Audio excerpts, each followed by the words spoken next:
자, 호메로스는 일리아스 전체의 주제라고 할 수 있는 진노라는 단어를 작품의 첫 단어로 선택한 거죠. 자, 작품이 시작되면 아가멤논에게 크리세스라는 아폴론의 사제가 찾아옵니다.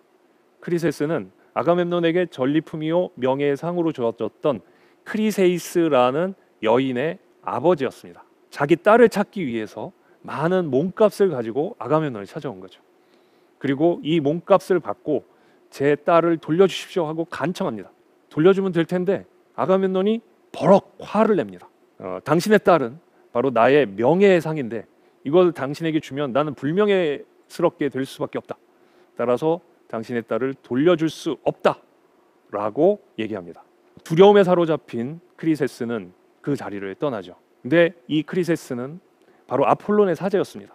그래서 아폴론 신에게 기도를 하죠. 내가 모욕을 당했으니 저 아가멤논과 그리스인들에게 복수를 해주십시오.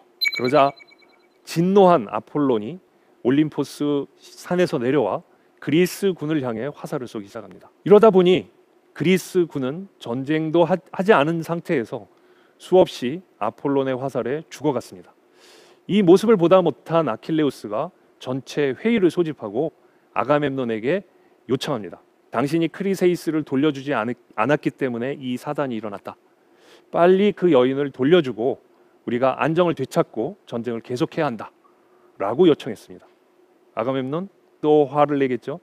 그러면서 좋다, 내가 네가 말한 대로 이 크리세이스를 돌려주겠다. 하지만 내가 명예의 상을 빼앗기고 가만히 있을 수 없으니 네가 갖고 있는 브리세이스를 빼앗겠다 라고 얘기합니다. 자, 아킬레우스는 그리스 군대 전체를 구해보기 위해서 제안한 것인데 아가멤논이 이렇게 나오니까 어떻겠습니까? 아킬레우스 화가 나겠죠. 그래서 칼을 뽑고 아가멤논을 찌르려고 합니다. 이것이 일리아스 작품 전체의 큰 주제라고 할 수 있는 진노, 첫 번째 아킬레우스의 진노입니다. 자, 그래서 만약 가만 놔뒀다면 아킬레우스는 칼을 뽑아 아가멤논을 베었겠죠. 그런데 하늘에서는 아테네 여신이 내려와 그 아킬레우스의 머리를 잡고 말립니다. 네가 여기서 그 아가멤논을 베면 그리스군은 내전에 빠지고 혼란에 빠지게 된다. 그러니 여기서 참아라 하고 참게 됩니다. 하지만 화가 난 아킬레우스는 그대로 있지 않죠. 아가멤논에게 욕설을 퍼부으면서 내가 그동안 당신과 당신의 형제인 메넬라우스를 위해서 싸웠는데 사실 이 전쟁은 메넬라우스의 아내인 헬레네를 되찾기 위한 전쟁 아닙니까? 그렇다면 메넬라우스와 아가멤논 당사자들의 전쟁이라 할 수 있는데 아킬레우스가 거기서 피땀을 흘려가면서 싸울 이유가 없었던 거죠. 자, 이런 이유를 들면서 아킬레우스가 난 전쟁에 참여하지 않겠다라고 선언하며 물러납니다. 자, 이러고 물러나면 아가멤논이 좀 진정하고 아킬레우스를 달래야 하는데 둘 사이의 자존심 싸움이 대단합니다. 아가멤논은 기어이 사람을 보내서 아킬레우스의 여인 브리세이스를 빼앗아 옵니다. 아킬레우스는 슬픔과 분노에 빠져서 바닷가를 거닐게 되죠. 그리고 거기서 자신의 억울하고 분한 심정을 자신의 어머니에게 하소연합니다. 그러자 바다의 여신 아킬레우스의 어머니 테티스가 바다 깊은 곳에서 아들의 목소리를 듣고 땅으로 올라옵니다. 자초지종을 다 듣고 아킬레우스에게 말하죠. 너에게 모욕을 준 아가멤논과 그리스군이 한번 혼나야겠구나. 너는 전쟁에 참여하지 말라.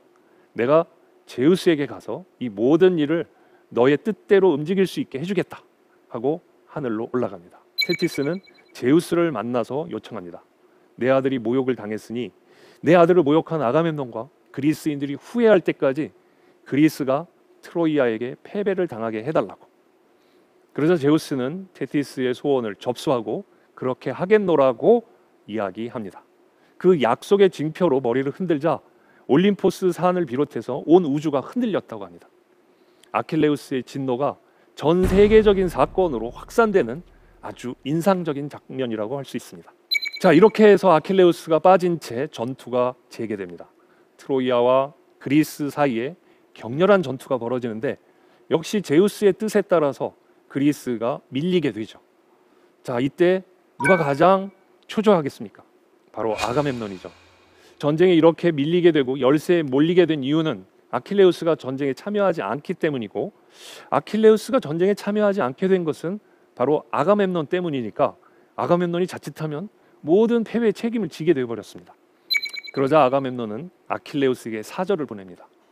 오디세우스와 포이닉스와 아이아스를 보내서 사과를 합니다. 내가 잘못했다. 이 모든 것을 사과하는 의미에서 큰 선물을 주겠다. 그리고 내가 빼앗아갔던 브리세이스도 돌려주겠다 라고 제안을 합니다. 자, 아킬레우스 어떻게 해야 할까요? 사과를 받아들이고 전쟁에 나가서 화려하게 싸운다면 모든 그리스인들이 그를 칭찬할 것입니다. 자, 그러면 작품이 여기서 끝나겠죠. 전쟁도 끝나고. 그런데 아킬레우스는 분을 풀지 못합니다. 아직 멀었다. 아직 부족하다. 이렇게 얘기하면서 아가멤논 더 당해야 한다고 버팁니다. 그런 와중에 전쟁은 다시 재개가 됐고, 이 전쟁에서 그 트로이아 군은 헥토르를 중심으로 해서 대단한 위력을 보이게 됩니다. 그리스군은 그야말로 그 대패 위기에 직면하게 되죠. 수많은 영웅들이 죽고 그리스인들이 막 몰살해가는 지경에 이르렀습니다. 자, 이 모습을 보고 가장 안타까워했던 것은 아킬레우스의 친구인 파트로클로스였습니다. 아킬레우스에게 가서 말하죠. 분을 품고 나가지 그랬는가?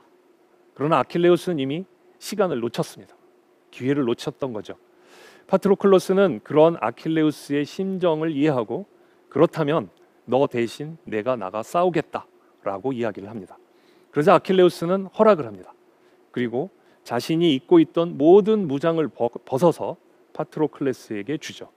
이걸 입고 나가서 나 대신 싸우라는 의미입니다. 지금 그림에서는 아킬레우스가 상처를 입은 파트로클로스를 치료하는 장면인데, 둘 사이가 얼마나 깊은 우정을 갖고 있는지를 보여주는 도자기 그림이라고 할 수 있죠. 자, 이렇게 해서 파트로클로스는 아킬레우스의 갑옷을 입고 그의 창과 칼을 들고 전투에 나가서 그 트로이아군을 밀어내기 시작합니다. 얼마나 위력이 대단했는지 트로이아 군들은 점점 밀리면서 트로이아 도성으로 들어가게 되죠. 이 모습을 본 헥토르가 파트로클로스를 향해 돌진합니다. 그리고 둘 사이의 싸움이 벌어지는데 승자는 헥토르였습니다. 자, 이렇게 해서 아킬레우스가 가장 사랑하는 친구 파트로클로스가 죽게 된 것입니다. 역설적이죠.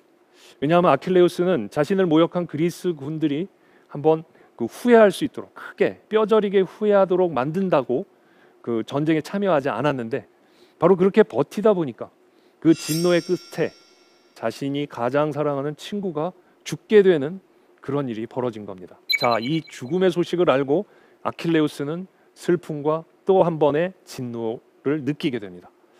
자기의 가장 사랑하는 친구를 잃었기 때문에 슬픔에 빠졌고, 자기 친구를 죽인 헥토르에 대해서 진노하게 되는 것이죠. 바로 이것이 일리아스의 주제인 진노, 아킬레우스의 두 번째 진노입니다.